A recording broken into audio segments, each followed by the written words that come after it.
and we were on to the next thing. And then though, so that's March, right? March, April. By June, some of us in special forces, because we had relationships with the locals, were beginning to understand, oh, that was easy, but it ain't over.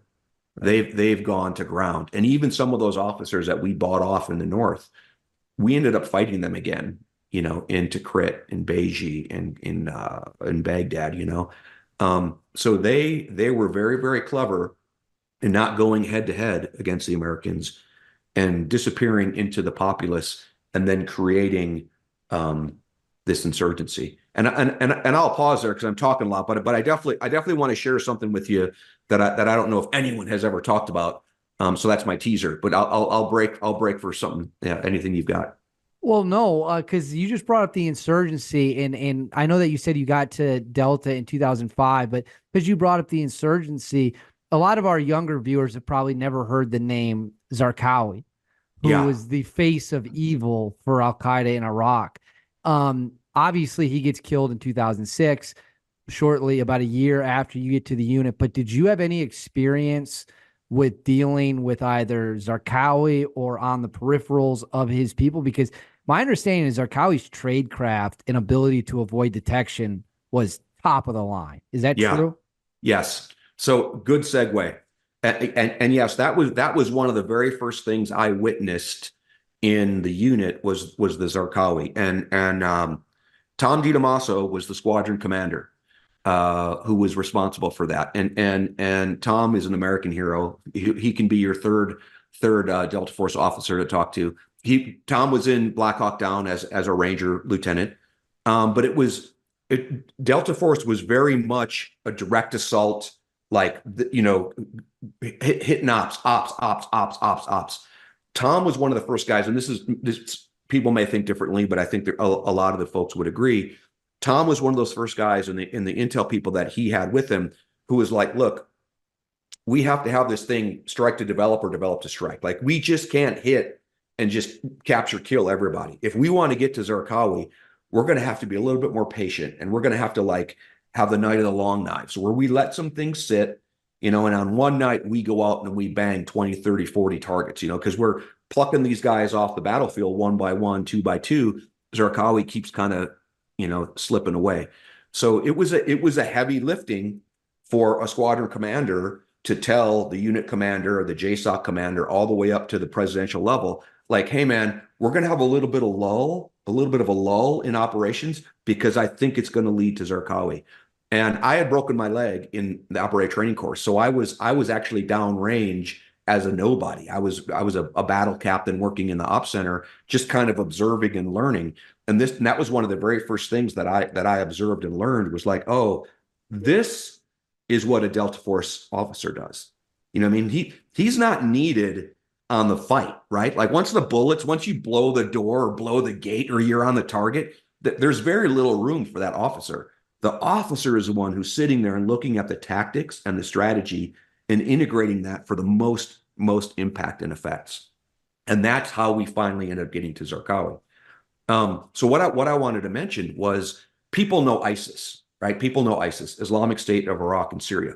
Well, before ISIS was the Islamic State of Iraq, just ISI, which people have already forgotten. And people don't know where ISIS or ISI came from. So when this insurgency grew with Zarqawi out of Fallujah and it spread, it was called Al Qaeda in Iraq, AQIZ. AQI. AQI, AQIZ, AQI. And Zarqawi and bin Laden were butting heads quite a bit because bin Laden was like, hey man, like you're taking this a little too far. You know what I mean? Like this is, even the way that he was doing it and all this kind of stuff. And that was stuff that we constantly monitored. We constantly monitored these elements, Ansar al-Sunnah, Al-Qaeda in Iraq, the big Al-Qaeda, all these different terror elements. We were constantly monitoring them, communicating with each other, because when they came together and aligned, now you've got 2, 3, 4 times the danger, right? So we were constantly trying to pull out killing a guy who was trying to unify. You know what I mean? So those guys would come right to the top of our list. So that was something that was always interesting. When people wonder, like, what were you doing in Delta Force in Iraq? Well, we were in one of the things we were doing was ensuring that all of these separate terror organizations weren't uniting. We were causing dissension between them. We were killing and capturing the ones that we needed to. We were trying to turn them against each other. It was a great game. It wasn't just banging doors and shooting guys in the face. That was a heavy part of it. But there was a great game that we followed on these relationships and how they were communicating and who was saying what to each other. And when Al-Qaeda in Iraq started to lose support of the people, because the Iraqi people were saying, hey, what's going on? Like, we're bearing the brunt of all of this. This is Al-Qaeda. Like, Zarqawi is Jordanian. He's not Iraqi. Like, Al-Qaeda is not Iraq. Like, this is Al-Qaeda in Iraq began to lose public support. So the insurgency was dropping. And Zarqawi, to his credit, created out of thin air the Islamic State of Iraq, ISI. And it really didn't exist, but he put a name on it. So now it wasn't Al-Qaeda in Iraq, this separate international organization that wasn't looking for the best interest of Iraq. He just renamed it ISI.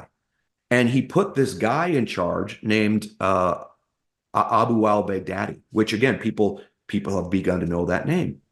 Well, dude, for a better part of a year, there was no guy. It was fake. So the Abu al-Baghdadi that would be on the radio, and he had a beautiful voice, that was a guy. And we killed that guy. But it wasn't Baghdadi.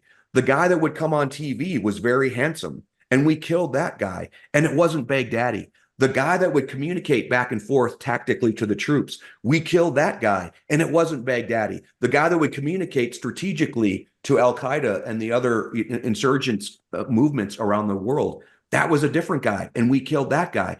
So this al-Baghdadi character was 5, 6, 8 different people that Zarqawi all created into this thing to build support for his movement until finally they settled on a guy, al-Baghdadi. And he basically turned the tide from Iraqis not believing in what Al-Qaeda was doing. It was rebranded to ISI, and suddenly they were all about it again. And we watched all of this happen right underneath our nose, and we tried to keep up with it, and we tried to counter all of that propaganda. But it was just, it happened too quick. At Zarqawi's peak before his death in 2006, is it fair to say that the government cared more about killing him than bin Laden at that point in time? Oh, hands down. Yeah, hands down. And I think this was one of those things. I mean, when I was in the unit, I never once was looking for bin Laden. You know what I mean? I'm not saying we weren't looking for him, but we had him in a box. This is the way I understand it. And if you talk to other people, we had him in a box. He was very, very marginalized. And then our fear also was his second in command, Zawahiri, was much more capable. So it was like with bin Laden in the picture and Zawahiri kind of relegated to, the VP, to the 2YC, we were able to kind of keep control of this. And I think that's where you saw, excuse me, all of these other Al-Qaeda in the Maghreb, AQAM, Al-Qaeda in Iraq, turn into ISIS, all these things. I think that's where you were seeing these rebranding and this fractioning, because it was very, very difficult for bin Laden to control what was happening globally. So I don't know this for sure, because it really never came up. It was never something that I was involved in, but I do remember the discussions internal in the team room of why aren't we going after this guy? And it really it's just symbolic, we're best off the way that the situation kind of lays.